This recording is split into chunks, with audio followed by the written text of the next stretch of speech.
विठ्ठल मंदिर साबेगाव आताच आरती झालेली आहे। आरतीचं भाग्य भेटलं आल्यानंतरनं, जसं परिक्रमा करून दिव्यामध्ये पाय ठेवलं 7 वाजलेले एक्झॅक्ट आल्यानंतरनं गणपतीची आरती भेटली सिद्धिविनायकची, नंतरनं ही विठ्ठलाची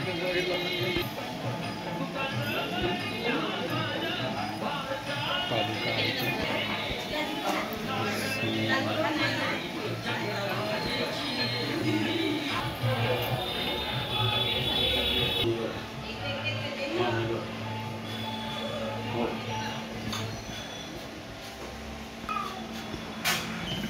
पवनपुत्र हनुमान की जय हो। खूप सुंदरगावमधलं मंदिर गेले 7 महिने 7 दिवस पायी परिक्रमा नर्मदेची करून परत साबेगावमध्ये आल्यानंतर खूप आनंद वाटतो। परिक्रमा पूर्ण झाली, परत साबेगावमध्ये आलो आणि आता पूर्ण मंदिरांचे ग्रामदैवतांचे दर्शन करून खूप आनंदाने खूप उत्साह वाटतो।